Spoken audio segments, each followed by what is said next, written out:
Marvel's at it again. Bounding into Comics is covering it. Jack Schaeffer cannot keep her mouth shut, and it just keeps exposing Marvel's hypocrisy and their sexism.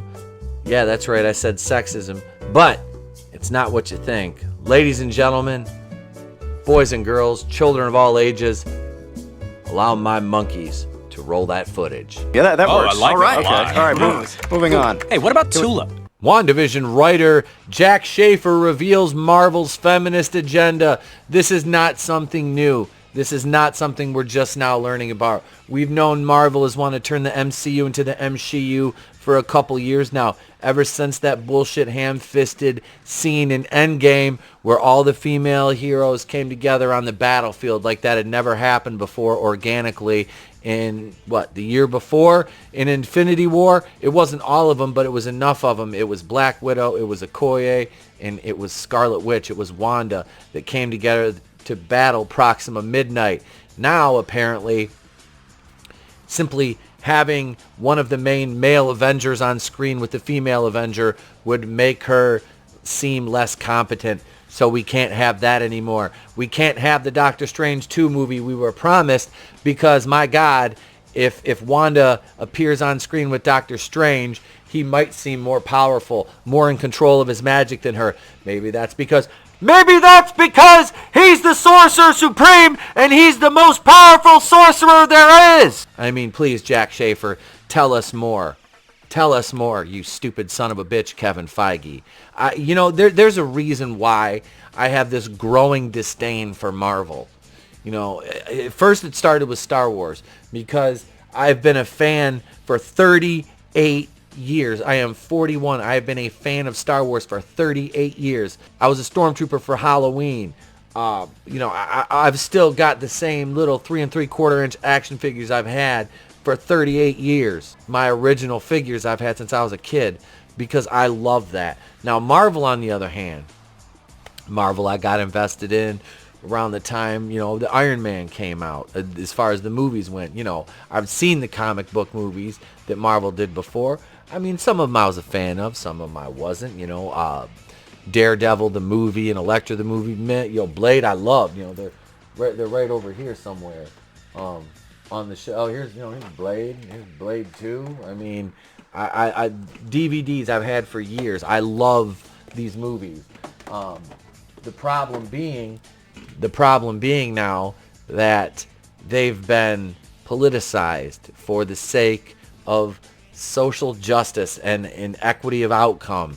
They're acting like there's never been female heroes before, and that's the problem. Let's look at a little bit of this article. This is from Bounding into Comics from today. Mr. John F. Trent. WandaVision writer Jack Schaeffer recently revealed Marvel Studios' feminist agenda in a discussion about subverting the superhero genre. And this is the problem. Here we go with subverting the genre. We can't just have superheroes anymore because superheroes are men. A lot of them are white men, and that's bad because white men are bad, evil, diabolical, disgusting, vile creatures.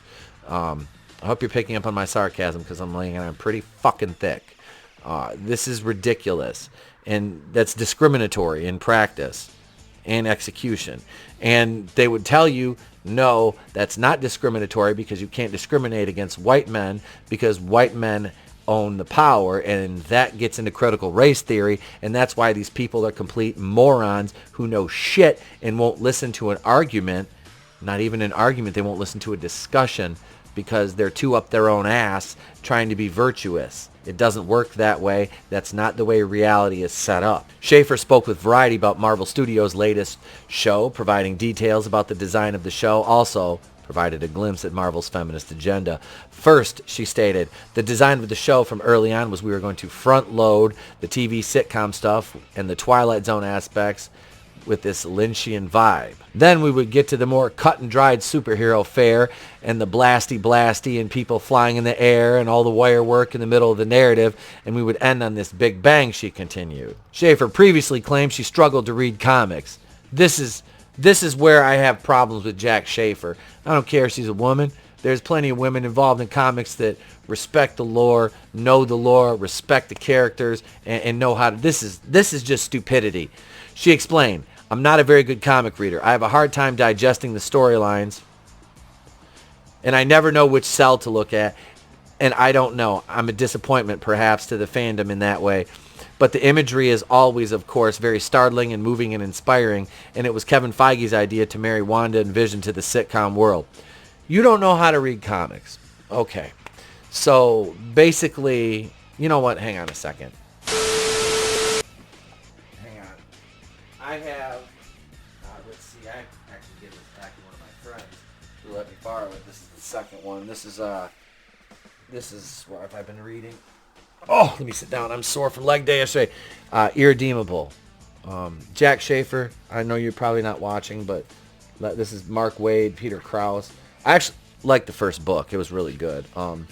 This is how Jack Schaeffer you read a comic. Okay, so it's called reading. So you go, top. You start at the top, go to the bottom, and then left to right. A group of words is a sentence. A group of sentences is a paragraph.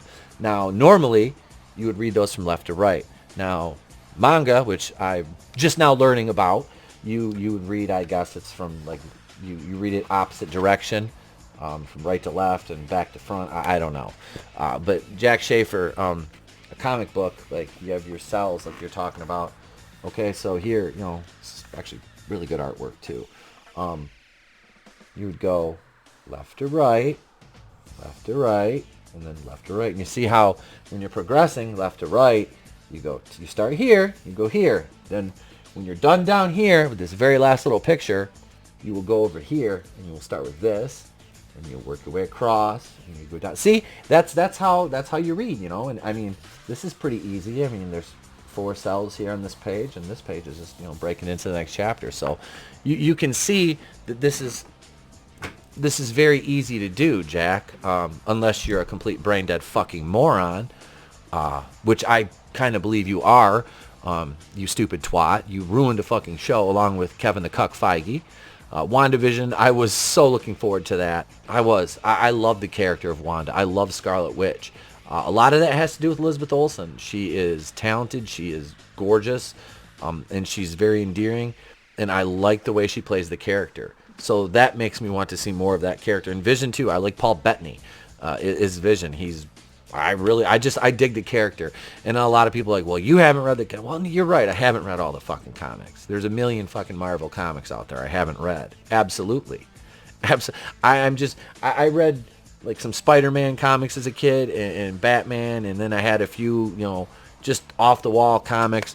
I never just bought one thing. I'm like, I'm not just going to buy it, but, I would, because I was more into like my action figures and things like that, and video games. I really didn't collect comics as a kid. Like I said, the ones I have are up on the wall in my office. There's a couple of them I have left from childhood, and that was it. But it's not that I didn't know how to read them. You see Jack Schaeffer, it's children read these when they start reading. First they start looking at the pictures because the art's beautiful, and then they get into reading them, then they get into the storylines. Whereas you are an adult who is the head writer of a television show based on comic source material that you don't know how to read because you pretty much have the IQ of the case for my glasses, which is just, a little piece of cloth, Jack, because you're a fucking idiot. If you don't know how to read comics, like I can't fathom that level of stupidity. And are you trying to like make yourself seem more vulnerable and real? Because that just makes you seem like a fucking moron. I don't know. Nevertheless, she tells Variety, comics and comic material often have women who have epic powers on a scale that's so enormous it could destroy the world. Yes, they do. Then the narrative often goes in a direction where she comes undone emotionally and can't control it, she continued. Schaeffer then proclaimed, we would never allow the dialogue to be, I can't control it. Well, why, Jack? Why wouldn't you allow that? If the person can't control their power set, that can lead to a very compelling arc on them learning how to control it, or possibly being mentored by another established hero on how to control their power set. Like I said, but you are a complete moron, so I understand why that's difficult for you. Being that stupid and having that small of a brain and your brain being as smooth as a marble, it's very understandable how you can see, you would think that a line like "I can't control it" would be, detrimental to a female character. But again, that just leans into the fact that you're just really fucking stupid. Let's be honest here. This attitude doesn't appear to be coming just from Schaeffer, as Marvel Studios boss Kevin the Cuck Feige previously detailed that a Doctor Strange cameo was cut from the show. And again, this is Kevin Feige, president of Marvel Studios, who's a complete douchebag. And Kevin Feige's stupid because he and Marvel built this wonderful cinematic universe over the course of 22 out of the 24 movies in the Infinity Saga, sans the two I'll leave out, sans Catpan mediocre, and Spider-Man Far From Home was trash. Captain Marvel was just boring, and it added nothing to the mythos or the overall story, except a character that nobody wanted, played by an actress that nobody likes. Some people might say, oh, it would have been so cool to see Doctor Strange, but it would have taken away from Wanda, Feige explained. He added, and we've said this before, we didn't want the end of the show to be commoditized to go to the next movie. Here's the white guy. Let me show how your power works. Kevin Feige, I don't know if you know this, but you're a white guy. And the fact that you denigrate other white guys based on the fact that they are white guys makes you a piece of shit. I'm going to skim through a little bit more of this article, but I hope people realize, and right now, this is my outlook on the Loki show and the Marvel shows moving forward. Fuck you. Fuck you. Fuck you. Loki, the first episode, was garbage. It was garbage. It was boring. I had to sit through it 3 times to stay awake. I had to watch Loki 3 times to stay awake, which is exactly the same amount of times it took me to actually get through the movie Parasite. Okay? And I shouldn't be saying that a Marvel show is as boring as the movie Parasite was, because Parasite was boring. It only won the Best Picture because they wanted to show how woke they are. Look, here's I don't know what Bong Joon-ho is. Is he Korean or whatever? But here's a Korean guy winning the Best Picture with a foreign film that's in subtitles. Yay! Look at how progressive we are. It's the same thing with these shows. So now female characters are automatically just going to be superior because we cannot at all costs have a female learn anything from a male, because females are inherently better than males, especially white males. This is the message that a comic book company is giving off in its movies. Do you understand how stupid this is? Why do I have to say this? Why do we have to have this conversation time and time and time again? I feel like I'm talking to a small child who has the comprehension skills of Helen Keller. This is absolutely ridiculous. It just goes on. However, WandaVision does show Wanda coming undone emotionally and losing control of her powers. In fact, she loses control so much she enslaves an entire town of people. So while she might not say she can't control her powers, it's definitely shown throughout that she can't control them. Oh, heavens to Murgatroyds. How terrible is that? There's a woman that can't control her powers in a fictional show. Oh no. That sets women back thousands of years. No, it doesn't. Shut up. It's a fictional show. Let's see. This is kind of funny. It just goes on. Interestingly enough, while they would not allow Wanda to utter those words, it's a main theme in Iron Man's arc throughout the Marvel Cinematic Universe.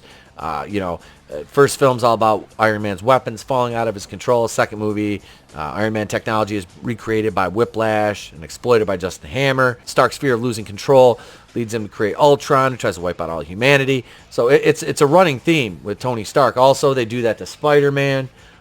He doesn't understand his powers, his technology that Tony Stark gave him, which Spider-Man shouldn't be dependent on Tony Stark. He's a bigger star, is a character than Iron Man ever was. But Marvel thinks that Spider-Man, because of licensing, needs to be somebody's bitch, and he doesn't. Another character who struggles with his ability to control his powers is the Hulk. It's not until the first Avengers movie he's able to control the process. You get Ant-Man, and then, of course, Ant-Man is shown up by the Wasp, who has to be better than him, tougher than him, more capable than him. So this is just, you can see, I think you can see the writing on the wall. You can see why a lot of fans are kind of gravitating away from Marvel right now. You have, Hulk being replaced by She-Hulk, even though Mark Ruffalo's around. Nobody likes Mark Ruffalo. You have Thor being replaced by Jane Foster. You have Iron Man being replaced by fucking Riri Williams. You're getting America Chavez, Miss Marvel. You still have Cadaver Danvers. You're getting Kate Bishop replacing Hawkeye. Need I go on? Need I go on?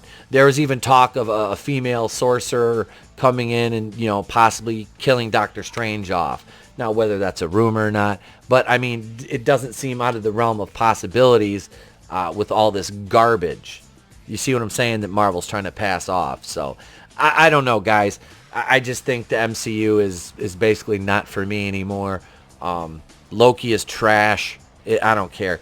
You have this slow, like they want to do this slow burn with these shows, but then you're only doing 6 episodes. So you slow burn for 4 episodes, and in 2 episodes you try to pack in everything that you can, and it looks like shit.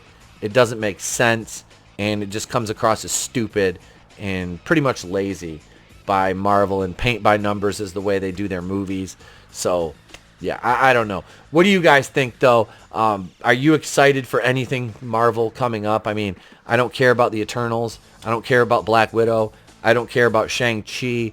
I don't care about Thor 4. Doctor Strange 2 has lost me. There's really nothing right now that even could make me be like, oh, wow. You know, the only thing that I have any kind of anticipation level for is the Fantastic Four. Because I already know they're going to butcher the X-Men. Because they're not the X-Men anymore. Because we can't say X-Men. Because it needs to be more inclusive. So, even though the X-Men, the team was comprised of mostly women. It was led by a woman at one point. Still oppressive language saying X-Men. You know, it has to be X-people. Which sounds ridiculous. So, we're just going to call them mutants. Because Kevin Feige's a bitch. This is ridiculous. It's absolutely ridiculous to think that we can't have superhero movies. Because, heaven forbid, that you know, a man has to explain to a female hero how her power set works, because that's so harmful to a woman, you know, even if, especially a fictional one that exists in a comic book, you know. Oh, the same people who are celebrating this also think that if you don't like the movie Black Panther, you're racist, or if you criticize it, you're racist. I love the movie, and I criticize it because overall, it's not a very good movie. It's not even T'Challa's best appearance. T'Challa's best appearance was his first appearance. That was in Captain America: Civil War. Black Panther was a mess. That movie was messy, wrought with problems. But that's another story. Let me know what you think in the comments below. I'm Etepel Queen of the Place to Be Reviews. I've been here with all the yous. If I don't see you, have a great day, a pleasant tomorrow, and just know it's better to burn out than fade away.